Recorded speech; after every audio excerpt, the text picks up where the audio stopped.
ನಮಸ್ಕಾರ, ನೀವು ನೋಡ್ತಾ ಇದ್ದೀರಾ ನ್ಯೂಸ್ ಫಸ್ಟ್ ಲೈವ್. ಏನ್ ಸಮಾಚಾರಕ್ಕೆ ಸ್ವಾಗತ. ನಾನು ಮಧುಸೂದನ್. ಮೊದಲಿಗೆ ಹೆಡ್ಲೈನ್ಸ್. ಗಣಪತಿ ಮೆರವಣಿಗೆಯಲ್ಲಿ ಮೃತರ ಕುಟುಂಬಕ್ಕೆ 5 ಲಕ್ಷ ಪರಿಹಾರ. ಗಾಯಗೊಂಡವರ ಚಿಕಿತ್ಸೆಯ ವೆಚ್ಚವನ್ನ ಸರ್ಕಾರವೇ ಭರಿಸಲಿದೆ. ದುರ್ಘಟನೆಯ ಬಗ್ಗೆ ಸಂತಾಪ ಸೂಚಿಸಿದ CM Siddaramaiah, DCM DKShi.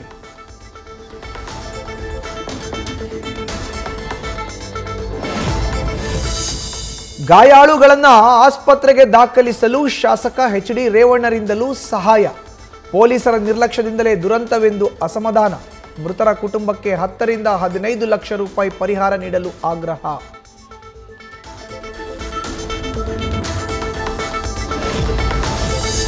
Hassan truck ದುರಂತಕ್ಕೆ ದಳಪತಿಗಳ ಸಂತಾಪ.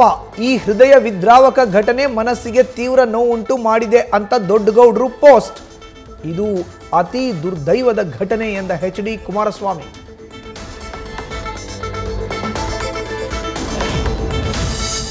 ಸಿಎಂ ಸಿದ್ದರಾಮಯ್ಯ ಫೋಟೋ ಬಳಸಿ ಕೋಮು ಪ್ರಚೋದನೆ ಆರೋಪ. ಮೂಡುಬಿದಿರೆ ಪೊಲೀಸರಿಂದ ಪೋಸ್ಟ್ ಕಾರ್ಡ್ ಸಂಸ್ಥಾಪಕ ಮಹೇಶ್ ವಿಕ್ರಮ್ ಹೆಗ್ಡೆ ಬಂಧನ. ಸೋಮವಾರದವರೆಗೆ ನ್ಯಾಯಾಂಗ ಬಂಧನ ವಿಧಿಸಿದ ಕೋರ್ಟ್.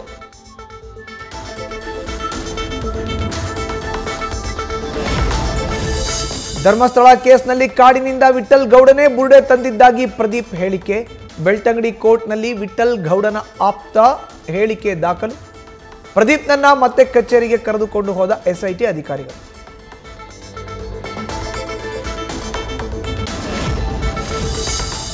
ಹುಬ್ಬಳ್ಳಿಯಲ್ಲಿ ಸುರಿದ ಧಾರಾಕಾರ ಮಳೆಗೆ ಕೆರೆಯಂತಾದ ರಸ್ತೆಗಳಲ್ಲಿ ವಾಹನ ಸವಾರರು, ಸಾರ್ವಜನಿಕರ ಪರದಾಟ.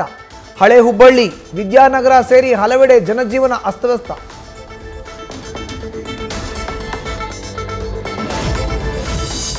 ಬಿಎಂಟಿಸಿ ಬಸ್ನಿಂದ ಮತ್ತೊಂದು ಅವಘಡ.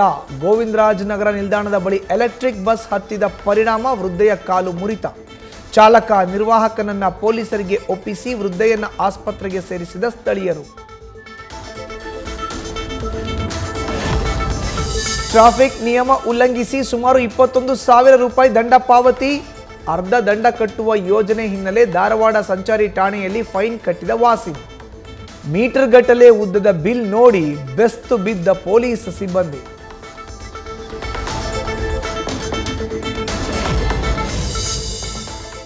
ನೇಪಾಳದ ಮೊದಲ ಮಹಿಳಾ ಪ್ರಧಾನಿಯಾದ ಸುಶೀಲಾ ಕರ್ಕಿ ಭಾರೀ ಕಸರತ್ತಿನ ಬಳಿಕ ಕಳೆದ ರಾತ್ರಿ ಹಂಗಾಮಿ ಪ್ರಧಾನಿಯಾಗಿ ಪ್ರಮಾಣ ವಚನ. ಕುಲ್ಮಾಂಗ್ ಘೀಸಿಂಗ್ ಸೇರಿ ಅನೇಕ ಕ್ಯಾಬಿನೆಟ್ ಮಂತ್ರಿಗಳೊಂದಿಗೆ ಪ್ರತಿಜ್ಞೆ.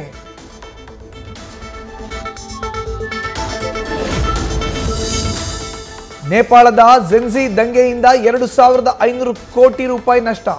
ಹಿಲ್ಟನ್, ಹಯಾತ್ ಸೇರಿ 10 ಹೋಟೆಲ್ ಧ್ವಂಸಗೊಳಿಸಿದ್ದಕ್ಕೆ ಭಾರೀ ನಷ್ಟ.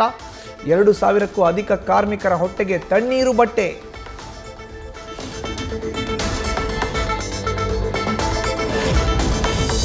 ಜನಾಂಗೀಯ ಘರ್ಷಣೆ ಬಳಿಕ ಮೊದಲ ಬಾರಿಗೆ ಮಣಿಪುರಕ್ಕೆ ಪ್ರಧಾನಿ ಮೋದಿ ಭೇಟಿ. ಸುಮಾರು 8,500 ಕೋಟಿ ಮೌಲ್ಯದ ವಿವಿಧ ಯೋಜನೆಗಳಿಗೆ ಚಾಲನೆ. ಇಂಪಾಲದ ಕೋಟೆಯಲ್ಲಿ ಜನರನ್ನುದ್ದೇಶಿಸಿ ಭಾಷಣ ಮಾಡಲಿರೋ ನಮೋ.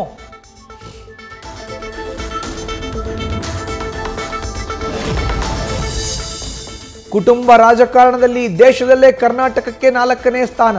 ಉತ್ತರ ಪ್ರದೇಶ, ಮಹಾರಾಷ್ಟ್ರ, ಬಿಹಾರ ನಂತರ ಸ್ಥಾನ. 29% ಮೂಲಕ ತಮಿಳುನಾಡನ್ನೇ ಹಿಂದಿಕ್ಕಿದ ಕರ್ನಾಟಕ.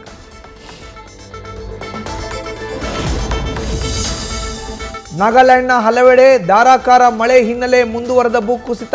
ರಾಷ್ಟ್ರೀಯ ಹೆದ್ದಾರಿ 29ರಲ್ಲಿ ಬೆಟ್ಟ ಕುಸಿಯುತ್ತಿರೋದ್ರಿಂದ ಆತಂಕ. ಬಂಡೆ ಸಮೇತ ಅಪಾರ ಪ್ರಮಾಣದ ಮಣ್ಣು ಜಾರಿದ ಪರಿಣಾಮ ವಾಹನಗಳು ಜಖಂ ಆಗಿ ಸಂಚಾರ ಅಸ್ತವ್ಯಸ್ತ.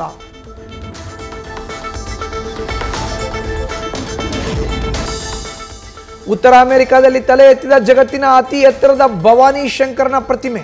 54 ಅಡಿ ಎತ್ತರದ ಶಿವನ ಪ್ರತಿಮೆ ಅನಾವರಣ. ಉತ್ತರ ಅಮೆರಿಕಾದಲ್ಲಿ ನೆಲೆಸಿರುವ ಹಿಂದೂಗಳ ಸಾಂಸ್ಕೃತಿಕ ಆಧ್ಯಾತ್ಮಿಕತೆಯ ಮೈಲಿಗಲ್ಲು. ನಾಳೆ ದುಬೈನಲ್ಲಿ high voltage India versus Pakistan Asia cup ಪಂದ್ಯ. ಒಂದು ಟಿಕೆಟ್ಗೆ 2.5 ಲಕ್ಷ ರೂಪಾಯಿ ದಾಟಿದ ಹಿನ್ನೆಲೆ ಕೊಳ್ಳುವವರೇ ಇಲ್ಲ. ಪಹಲ್ಗಾಮ್ ದಾಳಿ ಹಾಗೂ ವಿರಾಟ್ ಕೊಹ್ಲಿ ಇಲ್ಲದ ಕಾರಣವೂ ಫ್ಯಾನ್ಸ್ ನಿರಾಸಕ್ತಿ. ನ್ಯೂಸ್ ಫಸ್ಟ್, ನಿರ್ಭೀತಿಯಿಂದ ನಿಮ್ಮ ಪರವಾಗಿ.